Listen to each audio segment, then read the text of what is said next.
Foi? Meu convidado, ele tem 500 milhões de recordes mundiais. Ele faz o que eu nunca vou fazer na vida, que eu morro de medo, mas eu sou muito fã. Tô recebendo o Kanye aqui, muito obrigada pela sua presença. Que prazer estar falando com você. O prazer sou eu. Poxa, muito bom. Sei que a nossa conversa vai ser muito profunda, porque só aqui, ó, na pré, eu já tô aprendendo demais. Então eu falei assim, grava logo, liga a câmera, vambora pra gente aproveitar esse momento. Kanye, a gente vai contar um pouquinho dessa história, vai falar muita coisa, mas antes, eu queria começar com um brinde. Esse aqui é um suco da família Grace. Calma, deixa eu sacudir pra tá bom. Aquela que vai... Conta aí o que tem no suco da família Grace. É aí que tá, você vai ter que adivinhar. A gente tem que fazer um brinde. Nosso copo de shot aqui. Ok. Bom, já sei que é coisa que é saudável, né? Saudável, sempre. Sem álcool, sem nada. Cheers.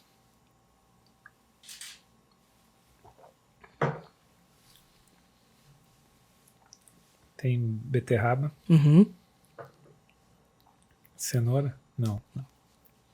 Gengibre também não. Não. Cara, identifico a beterraba. O que mais tem? Melancia. Melancia. Melancia.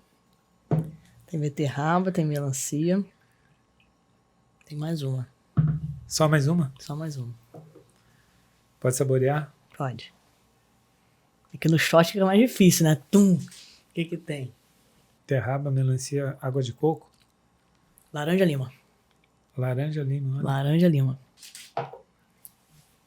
Bem levinho, né? É um suquinho gostoso. Eu tomo esse desde pequena. E não tem nenhum tipo de água, direto da fruta. A gente vai lá, amassa, então já é pra dar uma energia aqui na nossa conversa. Que legal. E lá embaixo tem? Todo mundo que vai pra academia pode comprar? Então, a ideia foi essa. O que eu faço? Dentro da minha academia, eu abri um café, porque o que a gente quer é estimular o jiu-jitsu como um todo, assim, como estilo de vida, né? Então não adianta cuidar do corpo, da mente e não comer bem. Certo. Né? Então acho que tá tudo interligado aí. Legal. A gente vai trazendo essas receitas da família Grace. Maravilha. Então, Kanye, queria que você começasse a contar a sua linha do tempo. Eu nasci, comecei, resolvi me arriscar aí nas alturas e, enfim, Tá bom. me desafiar. Quando que começou tudo isso? Vai faltar tempo aqui, porque começou faz muito tempo, né? Você tá com 51 anos agora. 51, é. Meio século de vida e eu sou muito grato pela minha trajetória, pela parte difícil, pela parte boa, por tudo. E eu nasci em dezembro de 1970, em Curitiba. E aí tem toda a história da minha mãe. Minha mãe é a super-heroína da história. Você é filho único? Eu tenho uma irmã um pouco mais nova, 4 anos mais nova. Mas basicamente rolou assim. Minha mãe me teve muito jovem. E meu pai, logo que eu nasci, ou antes de eu nascer, não sei, ele deu uma desaparecida. E aí ele voltou quando tinha 3 anos. E aí foi embora quando tinha 5 e nunca mais apareceu. E aí eu reencontrei meu pai com 42. E ele já estava muito doente, estava muito sozinho e 2 anos depois ele faleceu. Então eu tenho essa trajetória de ter sido filho de uma mãe muito simples, que ralou muito para conseguir cuidar dos 2 filhos. E a gente morava num conjunto habitacional lá em Curitiba, daqueles enormes que tem um mundo de criança, e antigamente as crianças brincavam na rua, né? Antigamente as crianças brincavam na rua, pode crer. Agora elas brincam no tablet, né? E aí a minha mãe, como ela precisava trabalhar muito, e aí ela se virava nos 30, 40, 50 para conseguir dar conta, né, de criar eu e minha irmã sozinha. A minha irmã, 4 anos mais nova, minha mãe pagava uma creche para ela, tempo integral. E tinha uma vizinha que ajudava lá também, enfim. Eu fui muito livre, porque minha mãe me ensinou a esquentar comida e desde pequeno eu fazia tudo sozinho. Com 6 anos eu fazia tudo sozinho, ia para a escola sozinho. E minha mãe saía cedo e chegava tarde. E eu ficava na rua lá, tinha 2 conjuntos habitacionais gigantes, um de cada lado da rua. Então o que mais tinha lá era criança brincando na rua. E eu brincava com todas, de todas as idades, porque eu ficava na rua até 10 horas da noite. Até a minha mãe chegava quase 11 horas em casa e eu adorava ficar na rua. Então, eu tive muita oportunidade de ser livre, sabe? Eu fui uma criança que teve pouco não.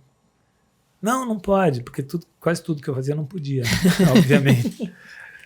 Mas então quem falava não era a vizinha, ou era o pai do amigo, ou era uma criança mais velha, que não tem aquela autoridade. E aí, através disso, eu fui desenvolvendo uma personalidade assim de fazer coisas diferentes, de ser uma criança que era uma criança muito proativa, assim, que tinha muita energia e que não tinha muita gente para falar não, então fazia muita coisa errada, é claro, e fazia muita coisa legal também.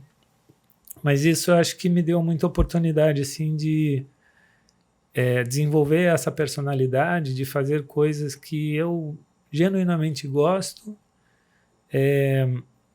e que não é uma coisa normal, que todo mundo acha, né, estranho e acha que, né, até os dias de hoje, hoje em dia é mais normal um pouco, mas há 26 anos, 27 anos atrás, quando eu falei, vou ser paraquedista, todo mundo, não, tá maluco? Vai ganhar dinheiro como? Que loucura é essa? Sabe, que futuro você vai ter fazendo isso? Sim. Né?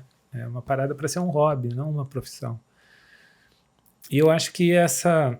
Mas aí você teve essa virada de chave quando? Tipo, você viu isso em algum lugar? Como é que foi? Então, essa virada de chave, eu acho que estava embutido em mim desde criança. Eu sempre, né, fui uma criança muito lúdica. Eu sou um adulto lúdico. Eu sempre fui muito de sonhar muito e aí eu aprontava muito, assim, mas muito do nível de... Tipo, eu apanhava todo dia, que minha mãe chegava em casa, eu tinha razão para eu apanhar. Naquela época era assim, né? E aí, minha mãe chegou em casa fora de hora, ela fazia isso de vez em quando, assim. E eu sempre estava aprontando alguma coisa, sempre fazendo alguma coisa errada. E ela chegou e viu fazendo isso que estava errado e ela parou ali com tudo e falou, não, para aqui, de quem que é essa bicicleta? Você vai quebrar, você vai machucar uma criança... Acabou. Eu falei, não, mãe, não acabou. Foi a primeira vez que tive coragem de confrontar ela. Sabe quantos anos? Cara, devia ter 6 ou 7 anos. E aí, isso, se eu nasci em dezembro de 70, isso era, sei lá, 1977. Nessa época não existia celular, não existia câmera, ninguém filmava, né? Eu nunca tinha visto uma câmera que filmasse alguma coisa. E aí eu falei, não, isso aqui é muito sério. Eu tinha lá uma pilha de tijolo, um pedaço de tábua, 4 crianças, fazia uma rampinha, né? Eu colocava 4 criancinhas deitadas, vinha com a bicicletinha e saltava as crianças. E minha mãe falou, não, você vai cair em cima de uma criança, vai machucar. Com certeza eram crianças menores do que eu, né? Para aceitar. Para aceitar aquilo ali. E aí eu falei, mãe, não, eu comecei saltando uma criança. E eu tô saltando 4. Eu tô treinando já tem um tempo. E quando eu estiver saltando 6, tem um amigo de um amigo que tem uma filmadora. Aí a gente vai chamar ele, vai filmar eu saltando as 6 crianças e eu vou mandar para o Silvio Santos. E esse era o meu argumento, com 6, 7 anos de idade. Eu não consegui convencer minha mãe, aquilo acabou, né? Não conseguiu mandar o vídeo pro Silvio Santos naquela época, né? Depois você conseguiu. E aí teve toda uma trajetória, né? Até eu fazer o que eu faço. O que eu faço hoje com 50 anos? O que eu comecei a fazer com 30 anos? Exatamente a mesma coisa. É igual, é o mesmo formato. É ter uma ideia, montar uma aventura, treinar, montar uma equipe, documentar, executar e mostrar, e colocar na mídia. Então, eu segui outra trajetória. Eu fui trabalhar de office boy com 11 anos, numa lavanderia de roupa. Aí eu fui trabalhar numa indústria metalúrgica com 14 anos de office boy. Com 16, 17 anos eu tinha um cargo lá de auxiliar de escritório no faturamento. Aí eu era rebelde, essa época eu era muito rebelde, assim, eu já não morava mais em casa. E aí eu com 17 anos, 17 para 18, eu falei, cara, eu vou virar empresário. Porque eu trabalhava nessa indústria metalúrgica e a gente tinha 1 hora de almoço. E aí tinha um cara que tinha uma oficina lá que ele consertava barco, né? E quem tinha barco, pô, pra mim, tipo, era gente muito rica que tinha barco, né? Tipo, e aí eu descobri, eu ia lá olhar ele consertando o barco, né? Aquelas lanchonas e tal. E aí eu falei, cara, você me ensina? Ele, te ensino. Aí eu, meia hora, todo dia eu ia lá e ele aprendia, ele me ensinava a mexer com fibra de vidro e tal, não sei o quê. Eu falei, vou montar uma oficina dessa. E aí eu fiz isso. Aí eu já tinha 17 anos, eu já tinha moto. Naquela época eu comprei minha primeira moto escondida da minha mãe com 16 anos. E aí eu vendi minha moto, pedi a conta, peguei minha rescisão. Aí perto de onde eu morava tinha um escritório de advocacia que tinha um terreno vazio atrás. Eu comecei a procurar um lugar para abrir essa oficina. Aí eu sabia desse terreno vazio, eu fui lá, subi, falei com quem que é responsável e tal. Aí chamaram o advogado lá e falei, meu nome é tal, eu quero alugar o teu terreno aqui de trás, eu quero fazer uma oficina de conserto de fibra de vidro e tal. Aí o cara, topou. Aí eu fiz isso e aí eu montei tudo sozinho, assim, eu não contratei ninguém. Eu ia nas obras e perguntava para os pedreiros, eu preciso fazer um chão reto. Como é que eu faço isso? De concreto, de 8x8. Eu preciso subir umas vigas para fazer um telhado. Eu fui, compra isso, não sei o quê. Eu ia comprando material lá integral. Eu sozinho fiz tudo. Uhum. Comprei lá os equipamentos, tinha um porãozinho. Você tem foto disso? Não tirava muita Naquela foto época nessa época. Era mais difícil, né? Um pouco depois eu tenho. Aí o que rolou? Rolou que eu empreendi, comprei os equipamentos, compressor de ar, fiz tudo lá, as tintas, tudo que precisava. Só que Curitiba, esse cara também trabalhava longe da praia, mas ele tinha barco na marina, ele era desse universo, então as pessoas, né, conheciam ele de lá, das marinas e tal. Eu não, né, eu era um cara do conjunto habitacional de 17 anos, o que eu entendo de barco? E aí eu montei em Curitiba isso, só Curitiba está a 100 quilômetros da praia. Aí eu montei uns folhetos, eu mesmo entregava folheto no farol, né, na esquina e tal. E aí não tinha movimento. E aí eu tinha uns amigos que começaram a ficar com pena de mim, eu tinha um que comprava e vendia moto, ele levava umas motos lá para pintar e dar uma recuperada e tal, mas não estava rolando. Aí acabou a minha reserva. E eu já estava assim, eu morava no porãozinho da oficina, e eu lembro que eu não tinha dinheiro nem para comprar um miojo, sabe? Que eu tava no miojo, aí já tava, Aí eu lembro que miojo já tava caro. O miojo já tava caro. Aí o Dr. Solon chegou, esse advogado, um dia, que ele subia por trás, assim, né? E ele sempre me via, ele me dava oi, assim, mas nunca tinha trocado muita ideia comigo, né? Eu lembro que um dia eu tava lá, mal, assim, tipo, pensando em voltar para casa, né? Pedir pinico para a mãe. Aí ele falou, não tá dando certo, né? Eu falei, não, vai dar certo ainda. Dele, não tá dando certo, né? Dele, sobe lá, eu quero falar com você. Aí eu subi, aí ele falou, eu sou advogado de empresas que terceirizam serviço para o governo. Conservação, limpeza e vigilância. Eu fui dono de empresas, assim, e hoje eu sou advogado dessas empresas. Eu montei uma empresa para um filho meu e ele não gostou. E eu tenho aqui o contrato social, a documentação. Juridicamente, essa empresa pode participar de licitação e tal. Você é um cara raçudo, eu posso te ensinar a trabalhar com isso? E tem uma sala vaga aqui, 4 horas do dia essa sala é sua e você trabalha lá, eu vou te ensinar, eu te dou esse contrato social. E 4 horas do dia você trabalha para mim de office boy. Já tinha 18 nessa época. Aí eu pensei assim, cara, eu tenho 18 anos. Eu trabalhei de office boy quando tinha 11, sabe? Tipo assim, eu tinha minha oficina de conserto de fibra de vidro. Pô, já cresci na vida, não vou voltar para isso aí não. E eu falei, cara, ser office boy, só que eu não tinha não tinha escolha. E aí eu entrei nessa, e aí eu, resumindo, em alguns meses eu consegui um contrato com a Secretaria da Agricultura para fornecer 13 funcionários, eu lembro, como se fosse hoje. Então, por um ano eu já tinha um faturamento fixo para entrar, com 18 anos, assim, para mim aquilo era... E aí eu me empolguei muito e eu fui. Aí me desvencilhei dele rapidinho, montei o meu escritório, a minha empresa, e com 21, 22 anos, eu tinha mais de 180 funcionários registrados na empresa. Pô, que legal. E eu terceirizava serviço para órgãos estaduais, municipais e federais, Banco Central, Prefeitura, Teatro Guaíra. Você tocava sozinho esse business? Tocava sozinho esse business. Eu trabalhava muito, então a galera da minha idade estava em outro rolê, né? Eu trabalhava. Total. Trabalhava. E aí isso me deu uma condição financeira de entrar no paraquedismo, porque é um esporte muito caro, é um esporte bem caro, né? É um esporte, se hoje ele é elitizado, na época, então... Outro dia eu tava vendo o valor de um paraquedas, tipo 50 mil, é isso? Custa mais, porque é em dólar, né? Se você for comprar novo, é ridículo, assim. Então, para você entrar no esporte, você vai gastar o quê? 200 mil reais? É que tem várias formas de você entrar no esporte, mas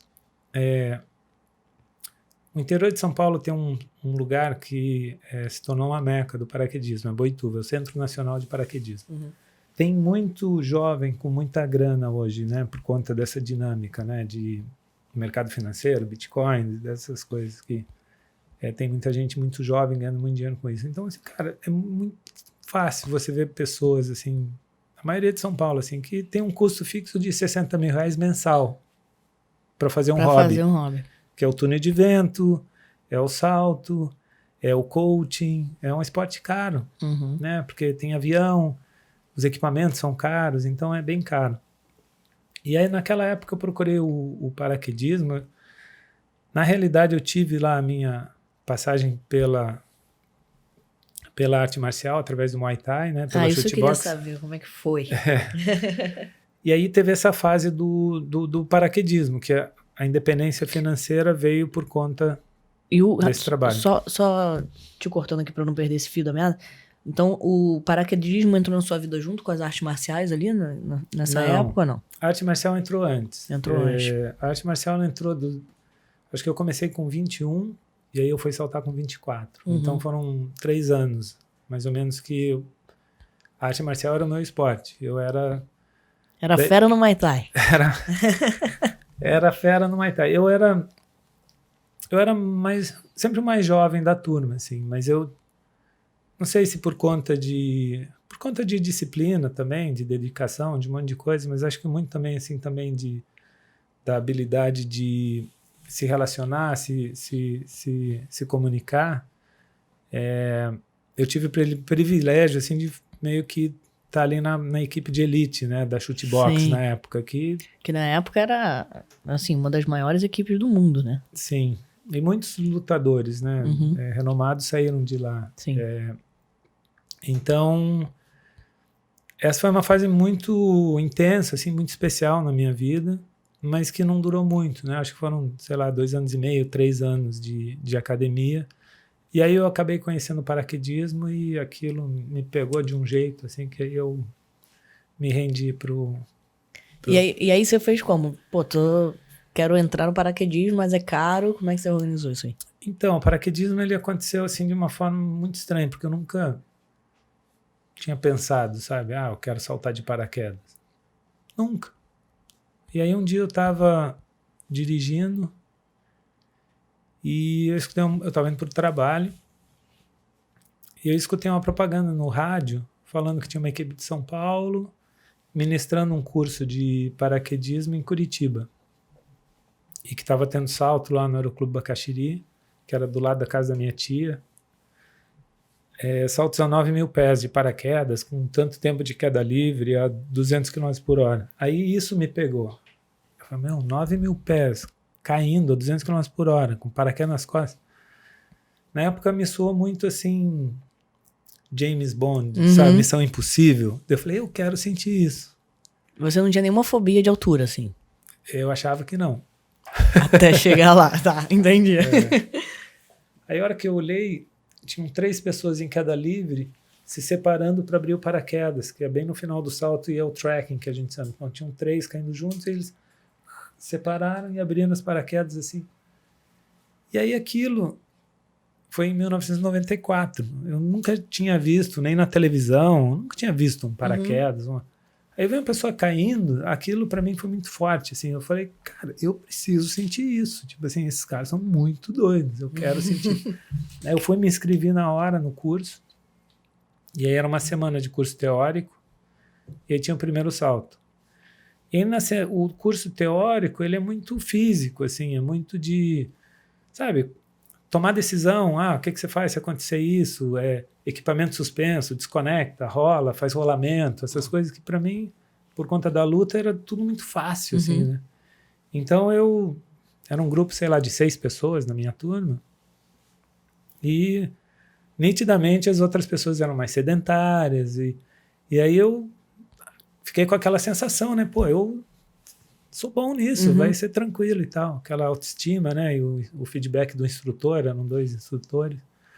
Aí quando chegou no dia de saltar, tudo tranquilo, né? Já tinha equipado e tal, põe paraquedas, já sabe como é que faz. Aí chega na porta do avião, tudo tranquilo. Até entrar no avião, o avião decolar. E aí aquela portinha ali. Nossa Senhora. E Curitiba não tem mais essa atividade de salto para aprender ali, porque é cidade, e o aeroclube do Bacaxiri, ele é no meio da cidade.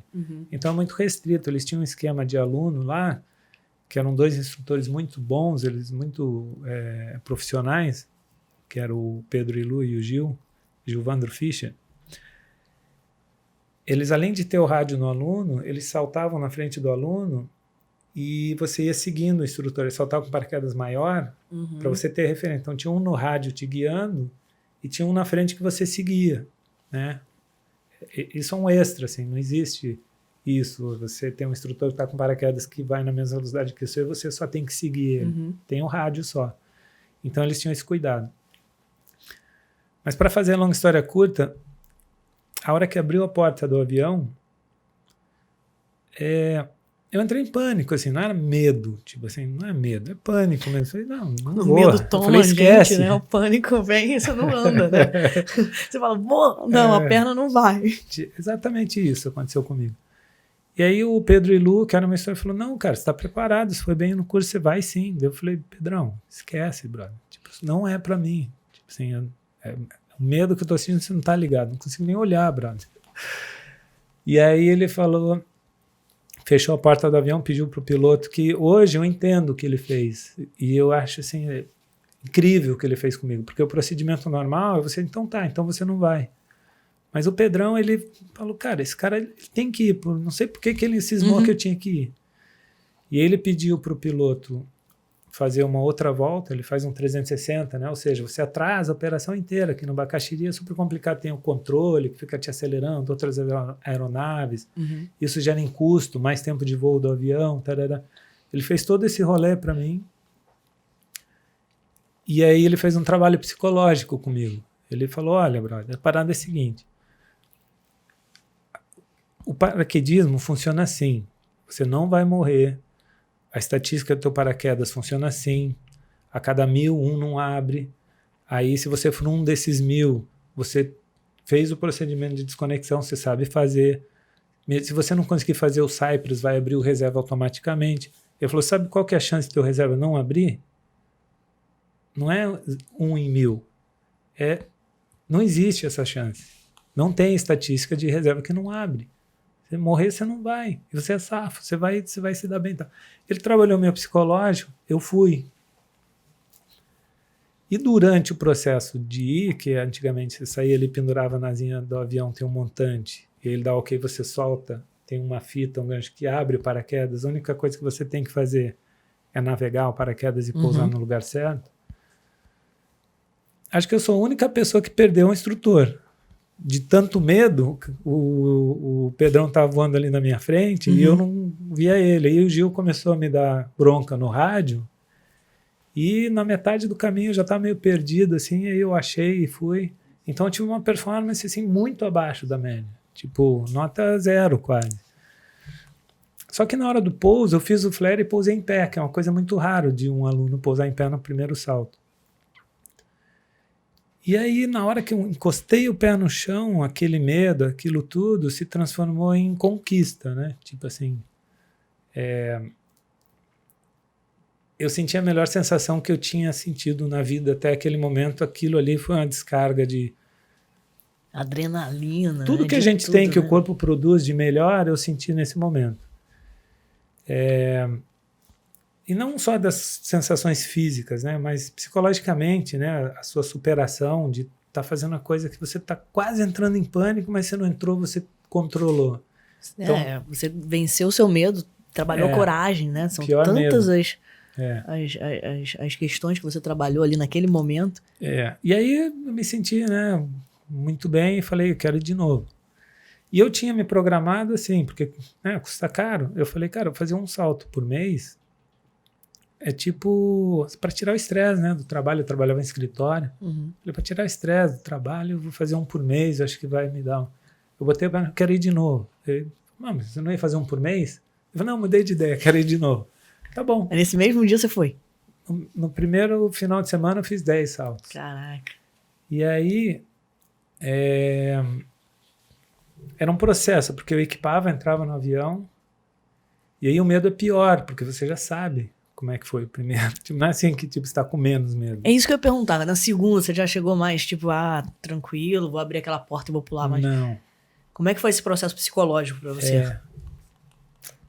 Era uma montanha-russa, né, de sensações, porque no chão você tinha a melhor sensação do mundo, e aí quando estava no avião equipado, na hora de abrir a porta, na hora de sair é pior.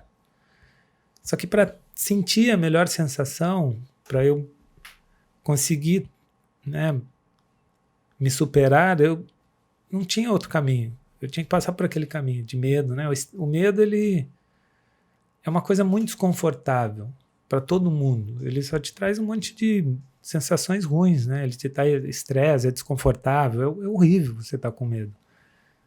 Ainda mais medo de morrer, né? Porque ali qualquer coisinha, se você errar, você morre, né?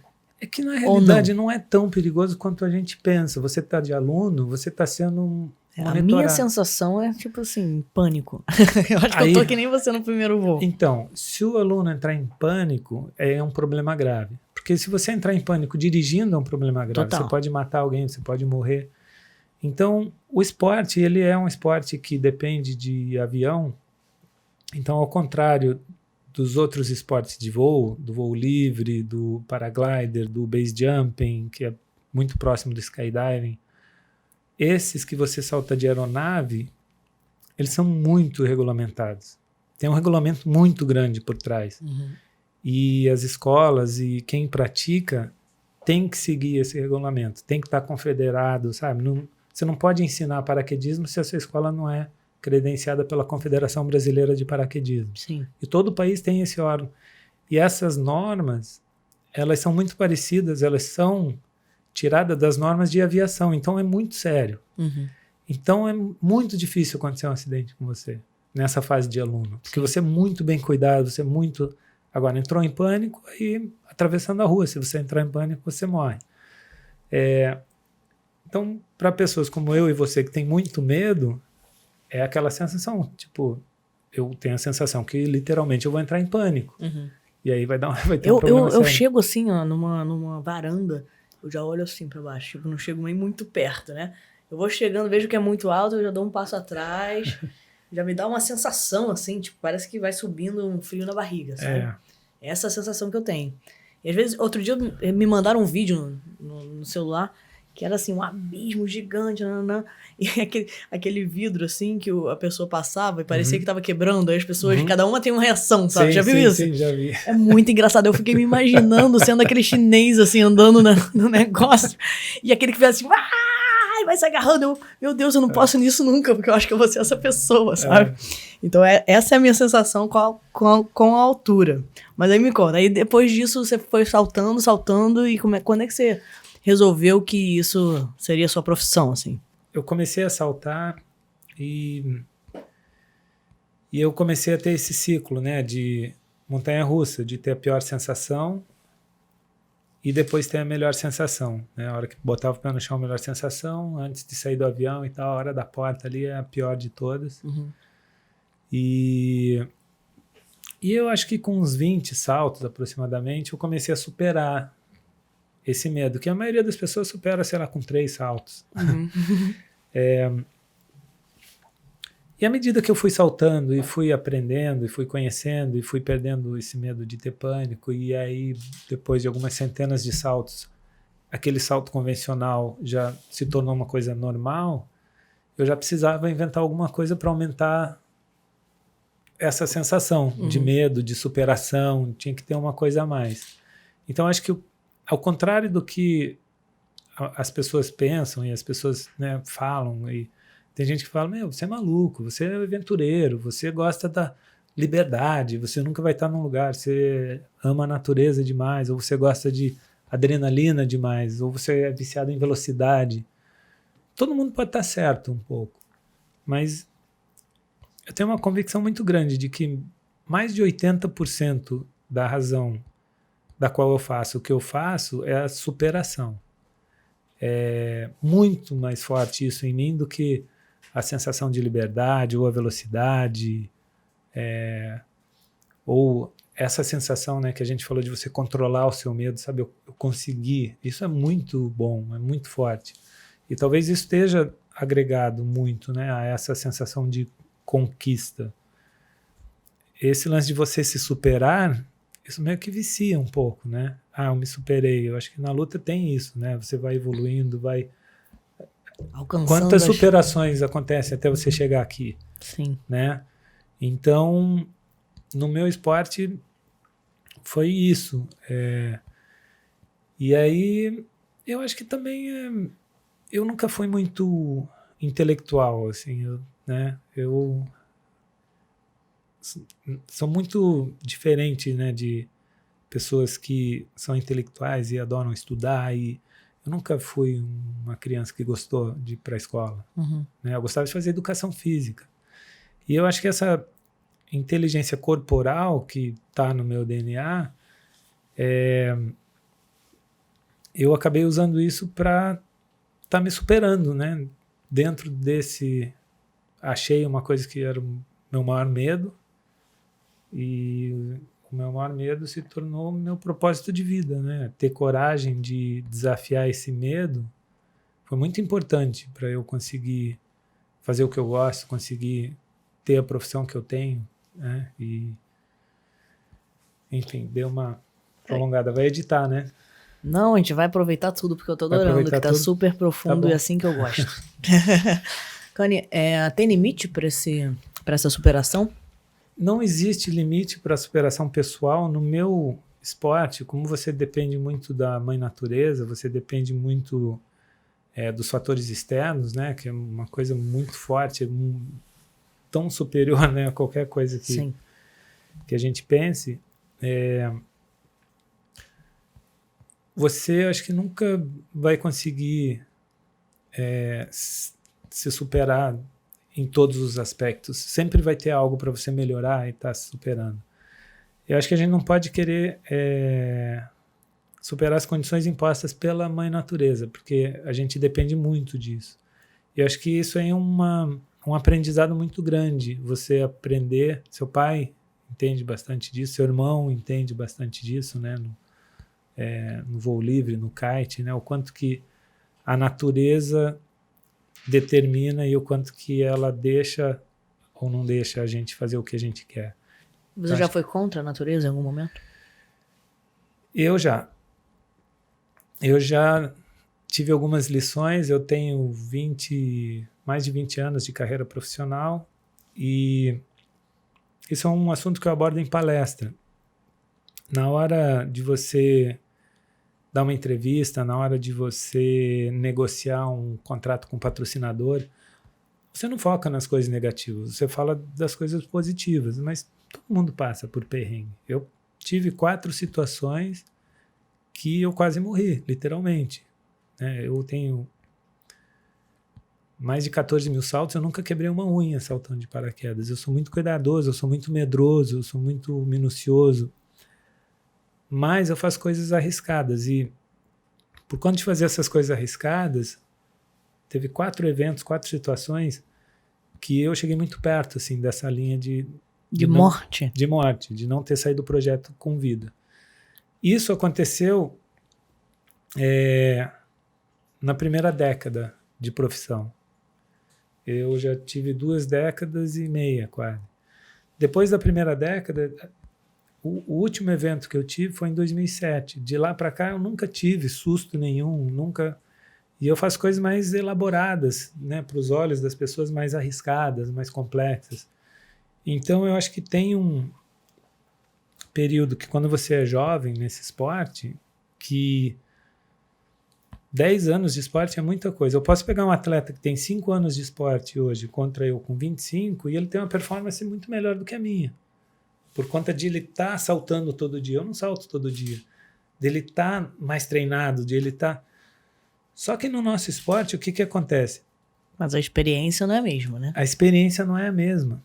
E a experiência conta muito para você se manter vivo. Porque essa sede, essa impulsividade, sabe? Que um monte de gente que trabalha com...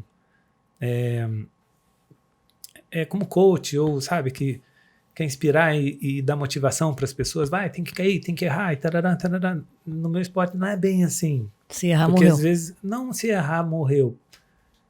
Depende o erro, depende o projeto, depende o que está fazendo. Claro que pode errar, acho que em tudo se aprende errando.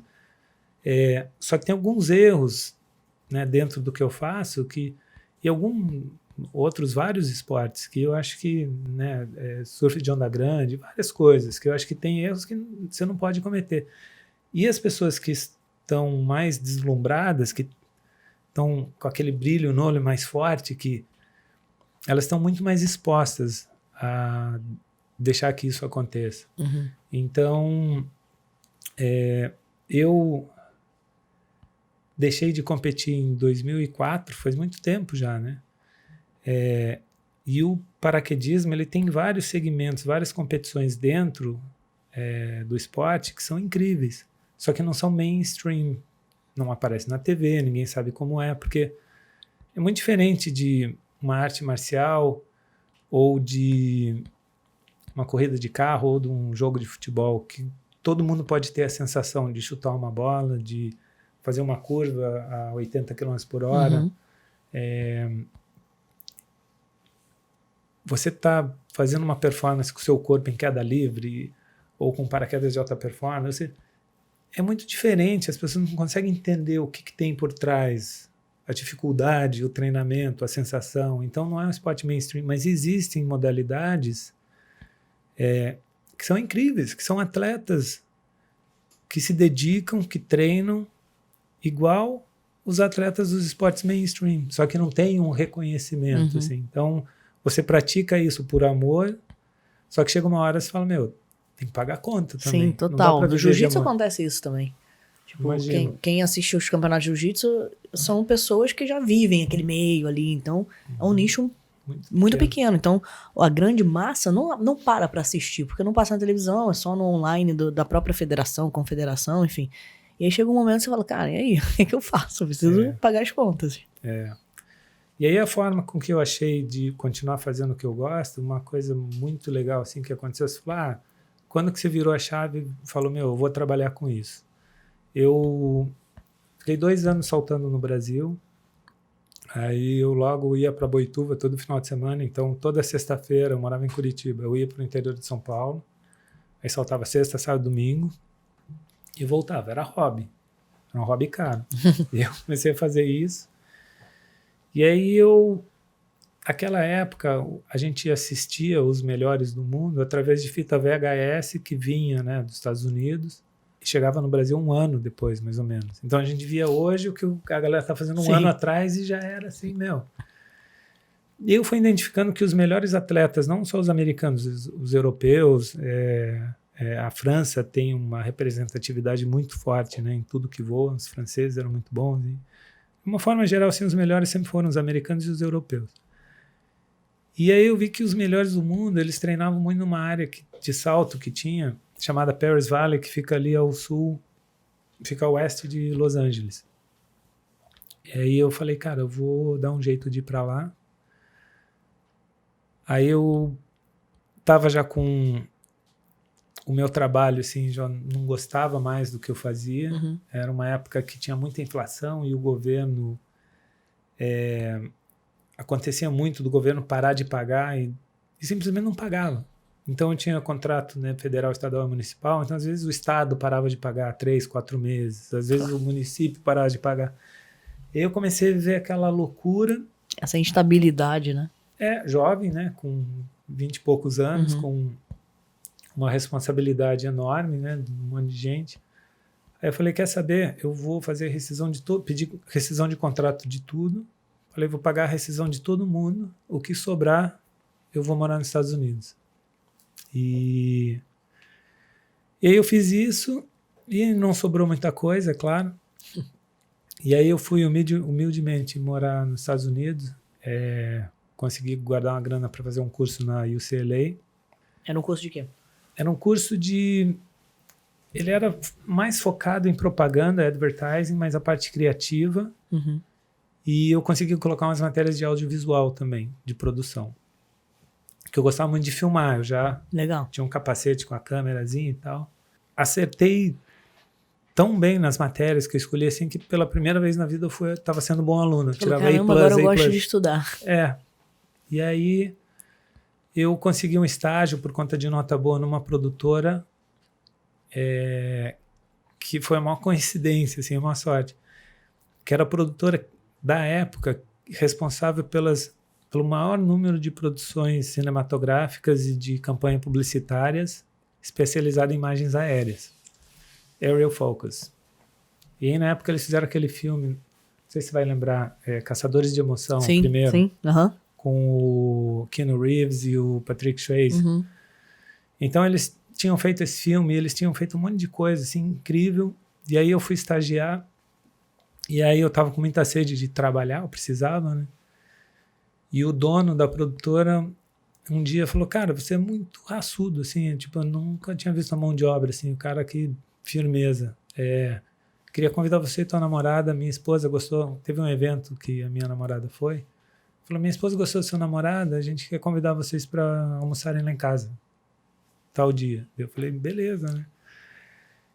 E aí, que eu lembro, assim, que eu fui, ele morava em Santa Bárbara. Quando eu cheguei na casa dele, era aquela casa, assim, em cima da montanha, com piscina de borda infinita, com mar lindo, assim, igual filme, sabe? E aí eu fiquei bobo, assim, eu falei, cara, esse cara, ele trabalha com o que ele gosta e ele ganha essa grana e ele vive assim, sabe? Eu falei, e aí eu pensei, eu vou crescer dentro da empresa desse cara. Aí, conversando com ele, eu tive um clique. Eu falei, cara, nada, eu vou fazer o que eu gosto também, né? E aí ele me ofereceu uma oportunidade. Ele falou, cara, a gente tem uma gravação em Edward, é uma base aérea militar no meio do deserto, Edwards Airport, que caiu. Era um filme, não sei o que era. E a gente ia filmar um treinamento, e lá é uma estação da NASA. E a gente ia filmar um treinamento com um piloto de avião supersônico que chama Physiological Flight Training, que eles colocam os caras dentro de uma câmera, despressurizam, levam para 25 mil pés, 30 mil pés, 50 mil pés e fazem vários testes de hipoxia, você tira a máscara, faz teste, vai. E ele falou, cara, caiu a gravação, a gente tem isso aqui, pô, você que salta, gosta dessas coisas e não quer ir lá? E eu falei, mas... E eu estava treinando para quebrar o recorde sul-americano de velocidade em queda livre. Isso era 1999. Aí eu falei, mas pode filmar lá? Ele falou, cara, não dá para chegar lá com câmera grande, mas essas câmerazinhas aí que você usa para saltar no capacete, eu acho que não tem problema, mas você pergunta lá. Eu falei, tá bom.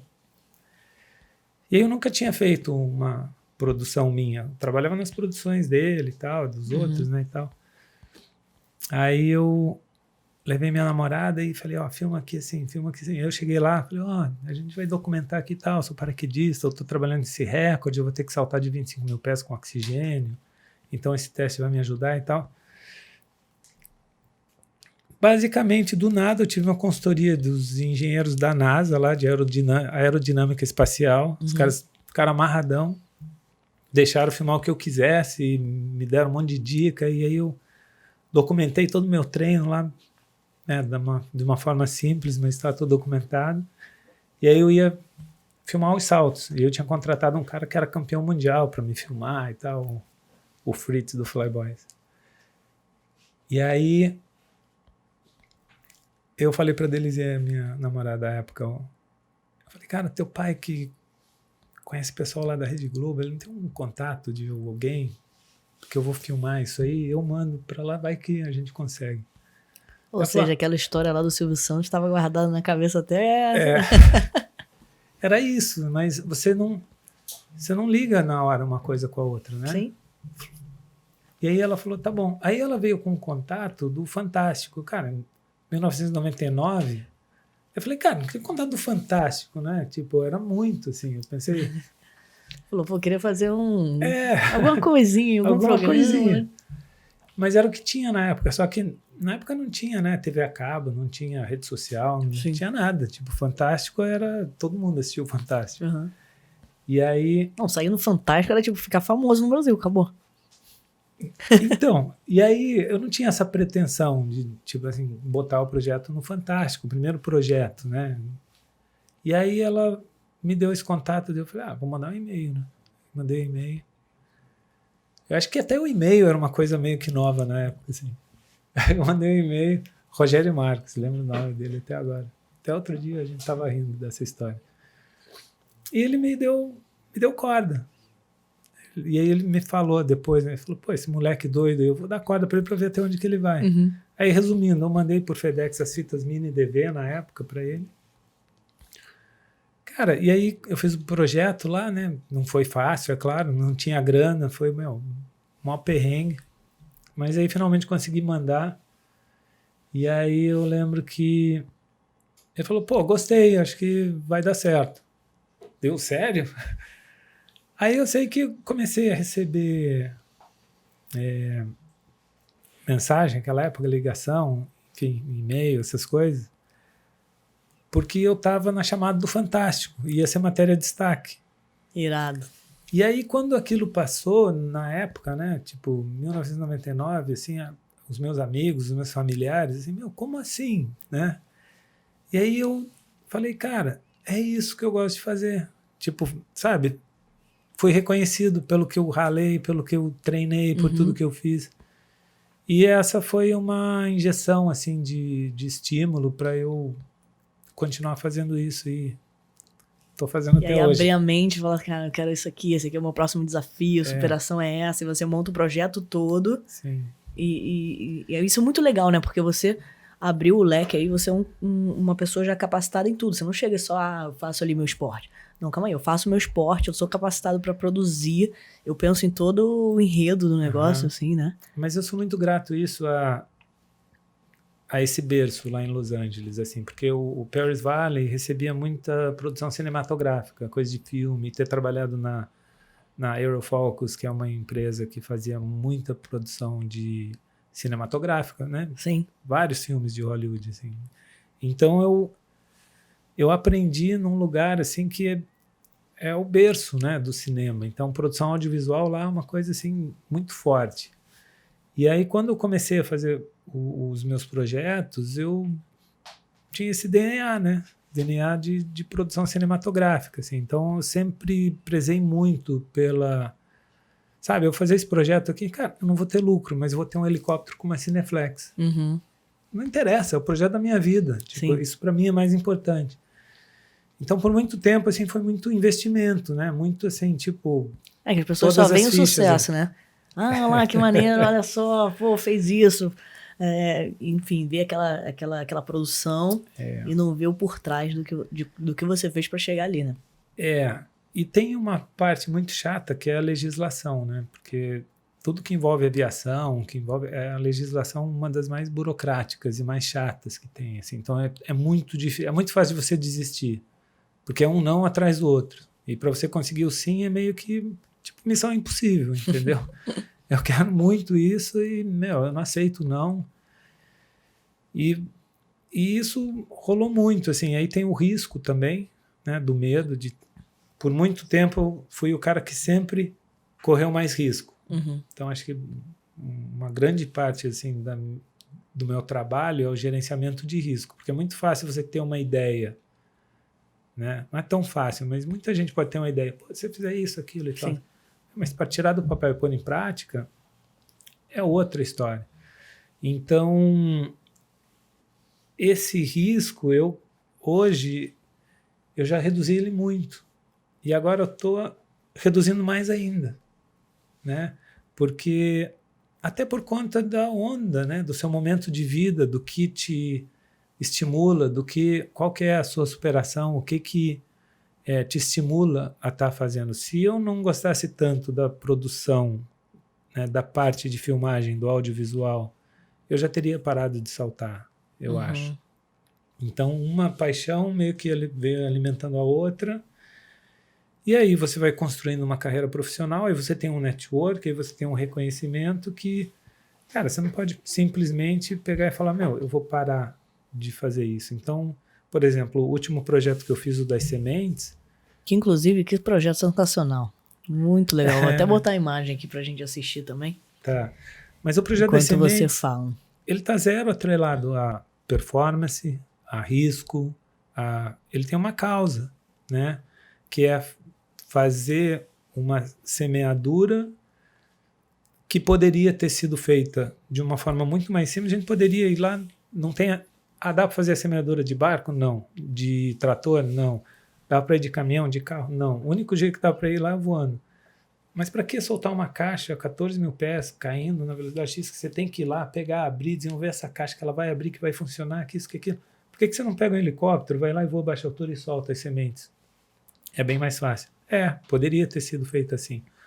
Mas ela não ia ter tido a repercussão e não teria sido visto na mídia da forma que foi. Então a gente, tecnicamente, teve o mesmo resultado em termos de plantio, de semeadura, sim, só que a gente criou uma coisinha ali meio James Bond, que as pessoas se interessam, então isso tem espaço para aparecer... marketing também, é um marketing para um negócio, e isso é muito legal, porque aí você atinge mais pessoas e educa muito mais pessoas. E você consegue abrir a cabeça das pessoas para isso, né? Tipo, caraca, olha que maneiro. E até trazer novas ideias também. E o simples fato de ser visto, sabe? Pô, tem um maluco lá que lançou 100 milhões de sementes no meio do coração da Amazônia, abrindo uma caixa a 300 km por hora. Então, viralizou muito isso. Ó. A gente botou um play aí pra dar uma geral aí no... E quem... É muito doido, porque o trabalho que dá, o que tem por trás, né? Você olha ali, tem uma caixa dentro do avião simples. Sim. Cara, para você conseguir homologar tudo isso com a ANAC, os caras da ANAC, para você trocar um parafuso num avião que não é original, trocar de lugar, já é um... Aí você fala, o quê? Você vai botar uma caixa pesando 300 quilos no avião, vai tirar ela em cada livre. Quem te garante que isso aí não vai derrubar o avião, não vai enroscar, não vai bater no profundor de cauda, não sei o que? A ANAC tem 1 milhão de não. Sim. Então, o que tem por trás, literalmente, nesse projeto foi 1 ano de trabalho árduo e depois levar 3 toneladas e 700 quilos para o meio do nada. Sim. Como que você chega com isso lá? Não, eu vi como que isso tudo funciona? Todo um cálculo aí de vai jogar aqui porque o vento vai levar. Como é que muito, foi? Isso eu achei sensacional. O que acontece? As sementes... Cada fase desse projeto tem uma história para ser contada. Então, por exemplo, para conseguir 100 milhões de sementes nativas, as sementes que foram... eu peguei um engenheiro florestal para me ajudar com toda a consultoria disso. Como que faz isso certo, né? Aí ele levantou uma relação de 100 e tantas sementes que são do bioma, que poderiam serem usadas e tal, não sei o quê. Quando eu entrei no Ministério, na Secretaria do Meio Ambiente para pedir autorização e tal, eu cheguei com um projeto explicando, vai ser feito assim, as sementes são essas e tal, tarará. Eles pegaram a relação de sementes e falaram, dessas aqui, a gente autoriza essas 27, pelo motivo X, Y, Z. Uhum. Beleza. Para conseguir essas sementes, normalmente você pode comprar semente. Só que logo depois da pandemia, todos os estoques de sementes estavam zeros, ninguém tinha. Então a gente teve que coletar essas sementes em tempo recorde, que o projeto já estava andando. Então tem toda a parte de autorizações, de liberação do espaço aéreo, contrato com as aeronaves, equipe, calendário de todo mundo. O Joe Jennings, que veio para filmar, ele é americano. O cara filmou Homem de Ferro, Missão Impossível. O cara salta com câmera de cinema no capacete, sabe? Você não tem esse cara disponível o ano inteiro. Sim. Você achar uma vaga na agenda dele é difícil.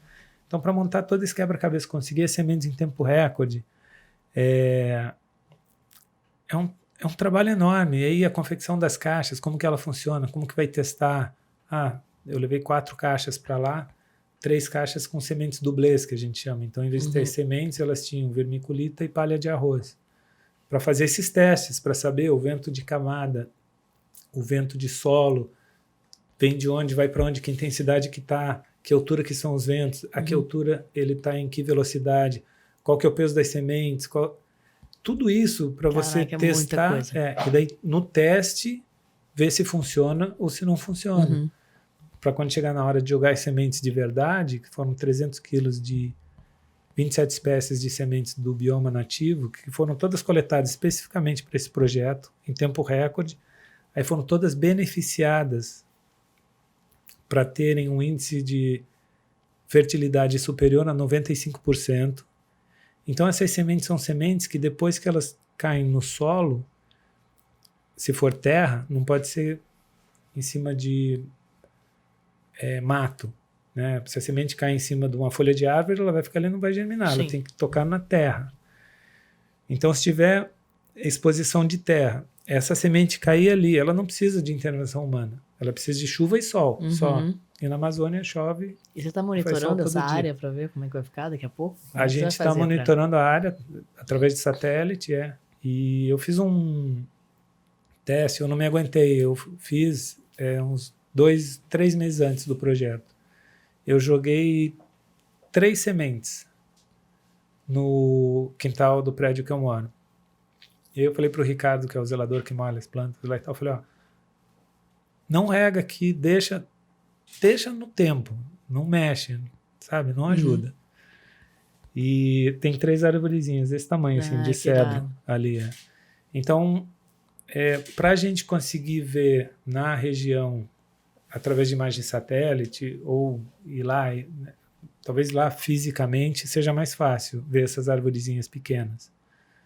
Mas para poder ter uma arvorezinha, uma árvore, um arbusto de um tamanho assim que você consiga identificar através de uma imagem de satélite, 2, 3 anos. Aí a gente vai saber o impacto que teve. Muito legal. E você vai fazer de novo? Como é que tá? Eu quero ver você sempre lá fazendo isso, todo ano, acho que eu devia fazer. A gente aprendeu muito com esse projeto e, assim, como foi o primeiro, tem um monte de coisa que dá para fazer melhor, né? E aí eu, por conta de ter tido um feedback muito bom do projeto das sementes, sempre tem os haters, né? Isso é normal, né? Isso o sucesso vem com haters, não tem jeito. E isso até é um ponto que a gente tem que conversar, como é que você lida com as críticas, mas continua aí, depois a gente vai para essa nova pergunta. Tá. Eu tive uma procura de grandes marcas falando, cara, refaz isso pra gente. Eu falei, cara, não vou fazer igual. Tipo, eu posso pensar em alguma coisa diferente. E aí essa sementinha se plantou dentro de mim e por conta de, sei lá, eu me sinto muito privilegiado, assim, de ter ido para os lugares que eu fui e ter conhecido a natureza de uma forma tão intensa e ter interagido de uma forma tão intensa, sabe? E estar vivo aqui ainda, ter sobrevivido a isso. Eu sou tão grato, assim, e aí essa vontade, sabe, de ajudar, Eu tenho até um pouco de dificuldade de falar sobre isso, porque é um assunto que está tão em pauta e parece que você está sendo clichê, sabe? Ai, eu quero ajudar a natureza, porque... Sim, porque tá todo mundo falando sobre isso e agora eu quero fazer. E não saber direito, e não é essa onda. Eu nunca expus isso, E não tem por que expor, porque não é o meu trabalho. Mas eu sempre juntei muito lixo na praia. Sempre. Não sei se eu tenho toque, me incomoda, que a onda vai vir e vai puxar isso. Seu, né? Sempre. E eu tenho vergonha de ir na praia, juntar lixo quando a praia tá cheia. Então eu acordo cedo, eu moro de frente pra praia, eu acordo cedo, atravesso a rua, vou lá rapidinho, põe a luvinha ali, encho um negócio, me sinto bem pra caramba. Eu faço isso há muito tempo, não todo dia, mas com uma frequência boa. E mesmo se eu não tô fazendo isso, eu, sei lá, vou pra praia, vou fazer kart, alguma coisa, eu vejo uma sacola voando, eu corro, eu pego, eu jogo, sabe, sempre. E aí eu pensei, cara, plástico é uma parada que me incomoda, lixo na praia, né? Eu falei, plástico. Fazer um projeto para tirar o plástico do mar. E aí eu fiquei um mês estudando isso e estou num processo assim bem avançado assim de fazer um projeto assim que eu acho que vai ser muito legal. Que aí é um projeto que ele é 1 ano de projeto. Então não é assim uma ação. Uma ação para o Fantástico. Ou seria um período de 1 ano que ele vai ter todo vai ter dados que vão servir para pesquisa, que vão servir para monitorar de onde que vem esse plástico, como que ele vem, que vai servir para educar as pessoas sobre o problema e que vai servir para, ao longo desse 1 ano, para mostrar o que foi feito. A gente começou assim e a gente...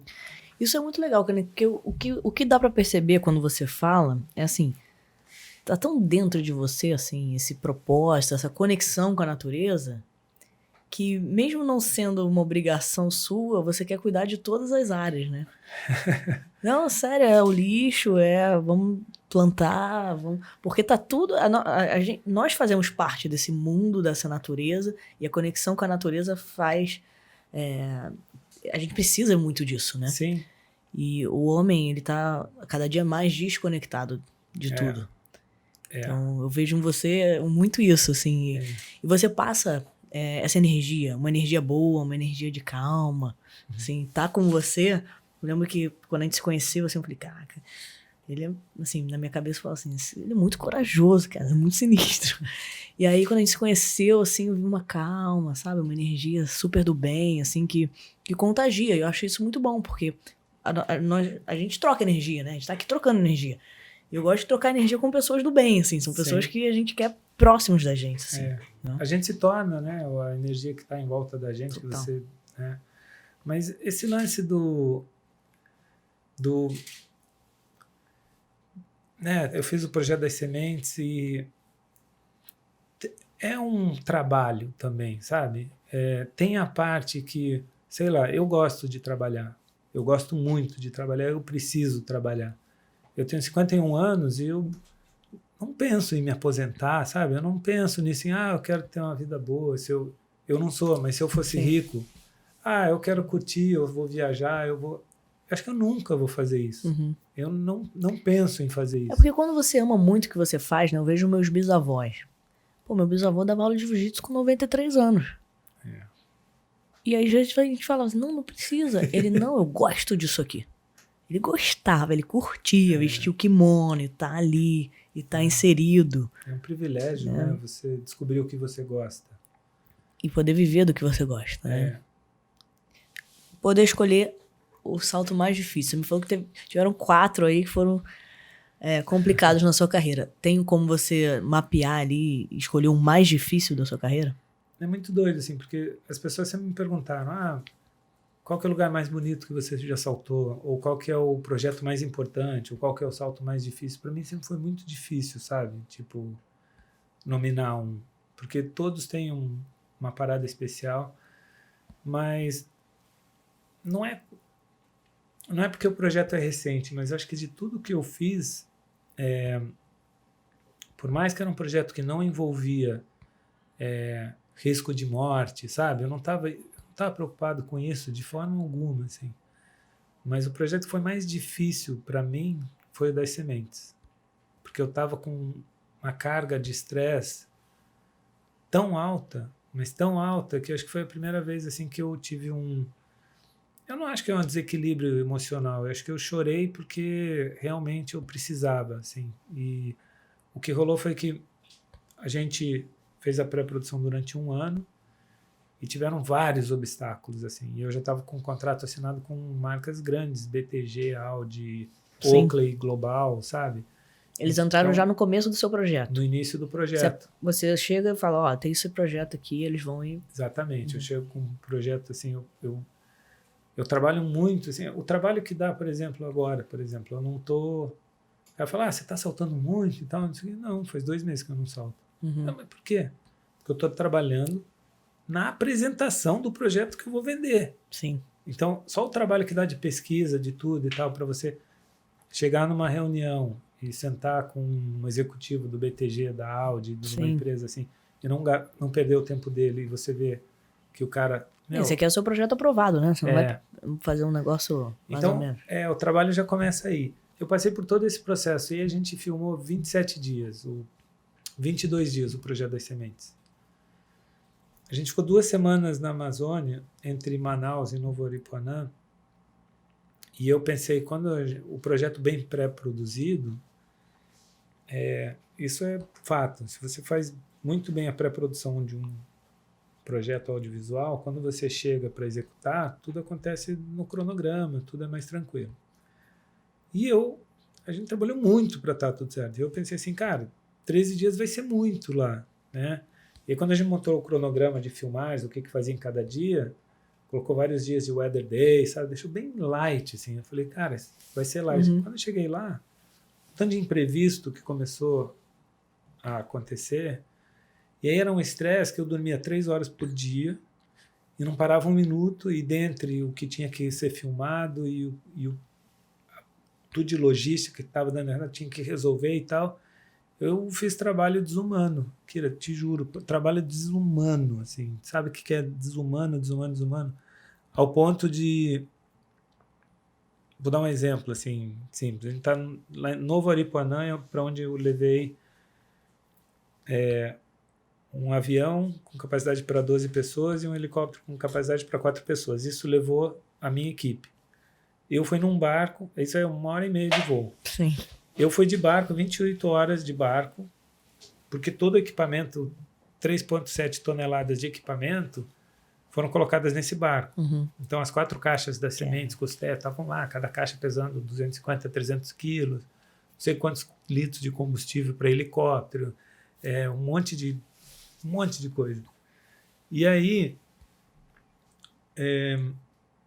quando eu fiz o teste com as caixas com as sementes dublês, que é um quebra-cabeça maluco, a quantidade de semente dublê que você põe de lastro e o tamanho do drug, que cada um tem um tamanho. Então, ou seja, você configura o peso da caixa, mas o peso da caixa tem uma distribuição. Então, é uma ciência de maluco, assim. E aí, a última caixa que eu lancei antes de saltar com a caixa das sementes foi a primeira caixa que caiu na velocidade certa, e eu consegui chegar na caixa e abrir a caixa certa.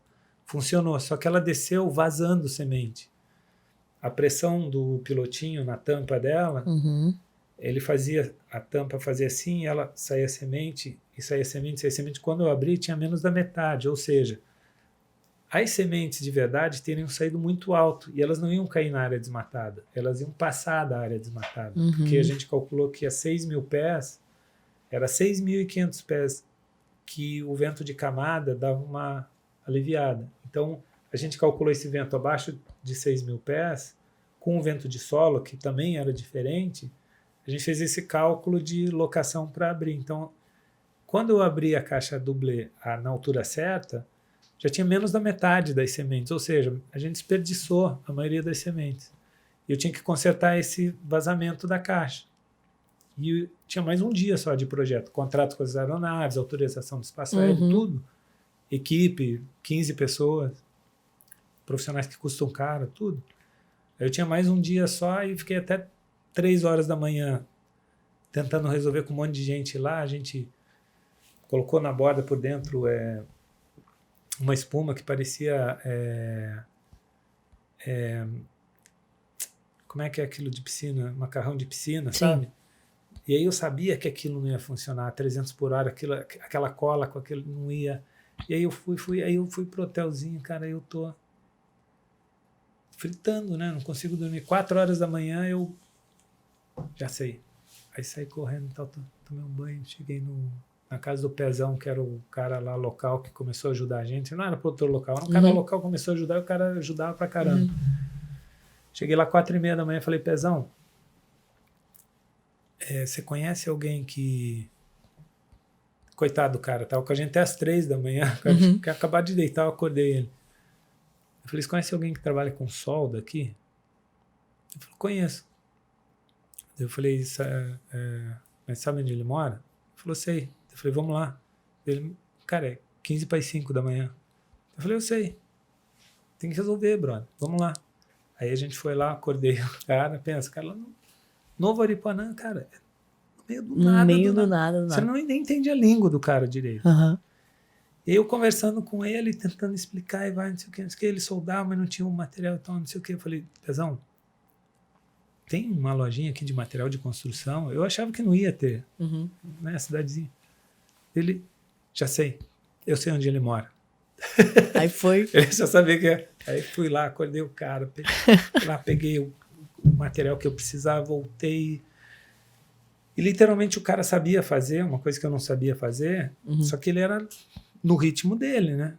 E ele fazia o primeiro, eu tinha que fazer mais 4. Os outros eu fiz. Ele, não, mas você não sabe. Eu falei, quer ver? Aquela correria e tal, você vai se cortar. Porque o voo era no dia. E aí tem a condição do tempo, de tudo, tinha que estar pronto. Eu consegui terminar esse ajuste da tampa da caixa às 10 horas da manhã. Normalmente a gente já estaria no aeroporto às 6, né? Porque a gente decolava de Novo Aripuanã e a área desmatada era 80 milhas. Ou seja, era quase 1 hora de voo dali. E aí o avião e o helicóptero, porque o helicóptero pousava para trazer a gente de volta, porque o avião não pousa lá, o avião só soltava a caixa. Fazendo a longa história curta, quando eu coloquei todas as sementes, e aí eu me dei conta que a caixa que a gente tinha lançado anterior, ela estava com 250 quilos, e aí ela caiu na velocidade que estava boa para eu abrir ela. E a gente botou todas as sementes, e aí eu não quis deixar a semente de fora, ela ficou com 300 quilos. E aí tinha uma técnica de fechar ela, de travar também, que tinha que ser melhor e tal. E na quarta você já ajustou bem mais tudo. Então, assim, E aí eu lembro que eu terminei esse trabalho, assim, todo mundo ali suando, assim, tipo, 2 quilos mais leve, assim, meu, no lixo. Aí o Pedrão me puxou assim, falou, cara, faz um depoimento aí, né? E fala aí como é que foi essa experiência, como é que você tá pro salto e tal. Aí eu me dei conta, Kira, eu levantei a mão, assim, ela tremia. Antes de saltar, não era medo do risco do salto, era medo de não conseguir abrir a caixa. Falei, cara, eu cheguei até aqui, eu estava com uma sensação muito forte, assim, de que a chance de eu não conseguir abrir a caixa era maior do que a chance de eu conseguir, sabe? E o Diogenes falava, Luigi, essa carta tá pesada, cara, vai cair rápido. E aí eu pensando se a semente ia vazar, se eu ia conseguir pegar a caixa no tempo, sabe? E aí eu comecei a falar pro Pedro e comecei a meio que, me desconstruir, assim, comecei a chorar, mas chorar, assim, parecia uma pessoa desequilibrada, assim, de medo mesmo. E aí eu me dei conta, falei, cara, eu nunca tive tanto medo de um salto, não é medo de morrer, é medo de dar errado, porque todo o trabalho que a gente teve para chegar até aqui, eu e todo mundo, e os patrocinadores, e um investimento alto no projeto financeiro, e toda aquela responsabilidade num momento, que são segundos, né? E eu falo, por que eu faço isso comigo? Me coloco nessa situação, cara. É muita pressão. Tem que lidar com essa pressão, se você não tiver o psicológico realmente ali em cima. Agora, você tem um desafio novo pela frente aí, que eu acho que vai ser o maior desafio da sua vida, ser pai. Porque ser pai depois dos 50, como é que foi essa decisão? Aconteceu? Foi surpresa? Você se programou? Eu me programei. Eu sempre fui muito crianceiro por ter essa conexão com a minha criança dentro de mim, muito forte. Estava fazendo terapia com essa profissional uma vez e ela falou, cara, escreve uma carta do Luigi, de 49, para o Luigi de 5 anos, quando teu pai foi embora. E Aí eu nunca escrevi essa carta. Mano, que chato ficar escrevendo carta. Eu ia toda sessão, ela me cobrava a carta. Ela falou, cara, você não está entendendo assim. Isso é mais importante do que você imagina. Faz a carta. Na próxima sessão você tem que trazer. A carta para o seu pai. Não, uma carta para você. Para eu. Você para você. Eu com 49 anos, para mim quando eu tinha 5. Aí eu cheguei em casa, sentei e falei, você essa porcaria dessa carta. Eu, cara, escrevi 3 linhas e comecei a chorar. E aí eu me dei conta. E aí eu fui lá, passei pelo processo, fiz a carta, levei na outra sessão, ela... Aí mostrei para uma amiga minha que é psicóloga, enfim. Não querendo, tipo assim, falar, eu escrevo bem, não é nada disso, assim, mas elas tiveram... Eu tive um feedback, assim, surpreendedor. Ela falou, cara, isso aqui... Eu queria ter isso aqui para usar como case de sucesso no meu trabalho. Isso aqui é muito irado. Isso aqui você conseguiu, sabe? E então eu acredito que eu tenho essa conexão com criança, com essa situação de... Meu pai, ele foi embora e não voltou mais. Então aquela sensação de... Eu faço aniversário perto do Natal. No Natal ele volta, né? Uhum. Ele foi embora no meu aniversário, no Natal ele volta, criança. Eu lembro disso. A sua mãe te falava isso? Não. Você tinha essa sensação interna. Minha mãe chorava muito, assim, minha mãe não sabia também o que ia acontecer. E eu lembro que eu, tipo assim, eu e ele não deu muito... nem tchau, foi embora. Não deu nem tchau, foi embora. Eu acordei e ele, tipo, tinha ido embora. E a minha mãe sofria muito com isso também. E aí no Natal vem, não vem, aí o ano que vem, no meu aniversário vem, não vem, aí nunca veio e passaram-se vários anos, tipo, não vem, né? Uhum.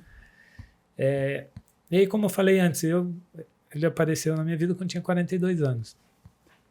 E então acho que... Você perdoou teu pai? Você ficou bem Perdoei. com isso ou não? Fiquei. Eu perdoei ele do momento que eu vi ele. Eu não queria ver ele. Ele me procurou por um tempo, assim, na realidade, a minha mãe me convenceu do momento que eu vi ele, o quanto doente que ele estava, o quanto que a vida dele estava difícil, o quanto sozinho que ele estava e tudo, assim, tipo, nunca tive iniciativa de cobrar ele, nada, nunca, pelo contrário. E eu acho que essa história, né, que eu contei agora, assim, acho que ela vai ser muito forte no meu posicionamento como pai do Noah, né? Porque eu não tenho uma condição financeira, né, livre de problemas, mas eu acho que eu tenho uma condição financeira privilegiada para o Noah, para ele ter tudo que ele precisa, que uma criança precisa, pelo menos. E eu tenho uma coisa que é muito preciosa, eu tenho tempo para ele. E eu sou muito feliz, assim, porque eu acho que a minha vida agora ela vai ter uma outra fase, que eu sempre me considerei muito... Eu nunca fui infeliz por não ser pai. Sabe, cada um tem o seu jeito. A minha mãe me teve com 19 anos e reclama há muito tempo que eu saí de casa muito novo e que o filho está longe, que o filho... Então, acho que eu vou estar mais velho e ainda vou estar... Cada um faz de um jeito. Uhum. Mas eu acho que vai ser a melhor experiência da minha vida, todo mundo, né, fala isso, mas eu acho que eu tenho um compromisso muito grande, assim, de ser um bom pai, sabe? Eu acho que... O que é ser um bom pai, né? Eu não sei porque eu nunca fui pai, mas eu vou ser muito parceiro dele. Eu quero ser muito amigo dele, parceiro, fazer as coisas com ele, porque eu tenho essa energia, eu tenho essa vontade, eu gosto de brincar, eu gosto de brincar com criança, sabe? O tempo passa, eu não vejo. Quase tem que contratar um adulto para cuidar de eu e da criança. Então ele vai ter um parceirão, Cani, então, já que o Noah tá chegando, eu trouxe já um presente para ele. Sabe que quando a gente vira pai, mãe, a gente não ganha mais presente, né? O presente é sempre os filhos. Então eu trouxe para dar uma incentivada aí. Tá. É para abrir ou é para você abrir, porque eu quero sentir a sua emoção.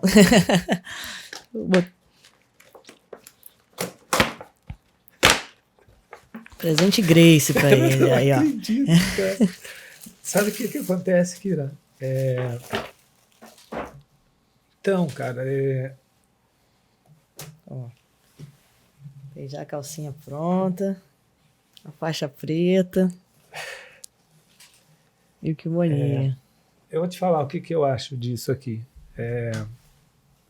Eu nunca imaginei que isso fosse acontecer na minha vida. Eu nunca imaginei que eu ia ter o privilégio de estar aqui conversando com Grace. Eu nunca... Sabe, eu venho de uma família muito humilde. Eu venho de um lugar muito simples, sabe? E sei lá, isso aqui é um sonho para mim. Sabe, meu filho ganhou um presente, um kimono de um Grace, cara. Caraca, cara, é muito especial isso. Muito obrigado. E já fica aqui o meu convite para ele vir treinar comigo. Ele vai vir treinar aqui. Ele aprender aqui, mas já fica o presentinho aí pro nosso futuro faixa preta. Eu falo futuro faixa preta, né? Já tem a faixa preta, mas é muito mais do que o jiu-jitsu, né? Porque você, por exemplo, você é o faixa preta no que você faz. Você é faixa preta no exemplo. E você sendo pai, olha o legado e o orgulho que teu filho vai ter. De olhar aquelas imagens e falar, caraca, meu pai, olha que maneiro. Pô, que bênção foi essa de eu ter sido escolhido aí pra ser filho do Kani, né? Então acho que esse que é o grande legado que a gente pode deixar. Eu acho que uma coisa muito difícil de ser pai, você deve entender disso muito melhor do que eu. O quanto que a gente não mima, o quanto que a gente, sabe, deve ser muito difícil essa parte, né? É um desafio, porque... Como você falou, né? Você falou assim, pô, eu tenho hoje uma condição de poder dar para os meus filhos o que eu não tive, né? E aí a gente quer dar tudo, porque qual era o nosso sonho quando a gente era criança? De olhar na loja e falar, caramba, eu quero todos esses presentes. Aí eu quero aquele tênis, eu quero aquela roupa. E aí você não podia conquistar. E aí quando você pode dar para seus filhos, você pensa assim, vou dar tudo. Vou dar todos os brinquedos, todas aquelas roupas, e você não pode fazer isso. E aí onde entra o desafio da... Nem nasceu. Ele nem nasceu ainda. Ele já tem um kimono Grace. Você entende? Tipo, é isso que eu tenho. Sabe? Como que a gente controla isso, sabe? Porque a conquista é uma coisa. Sim. Né? Muito importante. A gente tá falando disso até agora. E ele é muito privilegiado, cara. Muito especial legal. Isso. Então, essa jornada agora vai ser uma etapa da vida muito especial. Muito obrigado. Eu vou contar para ele essa história, como que ele ganhou, e é muito legal. Muito bom, tô esperando ele aqui no tatame. Você não imagina o valor que isso tem, sabe? Eu não esperava, nunca, sabe? Você imagina que um dia eu vou ter um filhinho Noah que ele já ganhou um kimono Grace antes de nascer. Cara, obrigado. Pô, obrigada. Eu adorei esse bate-papo com você. Pô, muito, muito bom estar aqui, aprender, né? Entrar realmente no seu mundo e entender quem você é, assim. Esse grande exemplo pra gente, pro Brasil, pra mim e pra todas essas gerações que estão vindo, que a gente pode agora, né, gravar aqui e deixar isso pra sempre. Que daqui a pouco seu filho vai ver, vai falar lá, ó, onde eu ganhei meu primeiro kimono. Super obrigada, adorei. Obrigado. Para encerrar, já que a gente está falando, né, de pai e tal, eu admiro muito seu pai. Ele é um cara muito, muito maneiro, assim. Eu observo de longe, assim, é um mega pai. Ele é. O Pedrão energia lá em cima, super dando sempre exemplo, puxando a orelha quando tem que puxar, ao mesmo tempo sendo o parceiro, né? Acho que essa amizade que você falou é o que eu tenho com meu pai. A gente tem essa parceria de, putz, pai, agora o que eu faço? Não sei o que. Né? Uma coisa que tem muitas pessoas que têm o pai como um respeito, ou até um medo, um pouco assim, de, não, com meu pai não posso fazer isso, com meu pai não posso falar isso. E meu pai deixou sempre um canal muito aberto de poder falar tudo, qualquer coisa. Que ele não ia julgar, ele não ia deixar de castigo nem nada, mas ele ia conversar se estivesse errado, sabe? Ele ia dar apoio. Então isso foi fundamental, assim. Ele é um case de sucesso, de família, sim, fora de série, assim. Parabéns. Vamos aproveitar, vou dar um beijo aqui. Beijo, pai. Beijo. Vamos agradecer ao nosso estúdio mega ultra tecnológico. Você viu que esse estúdio aqui, você fala assim, desce telão, pum. Entra Kani, entra Kira, ele já tum. Sim. Então quero aproveitar para agradecer a HT Control pelo estúdio, nossa equipe, nossa produção. Fiquem ligados aqui no canal, se inscreve aqui para saber das próximas notícias e dos próximos convidados. Valeu! Valeu.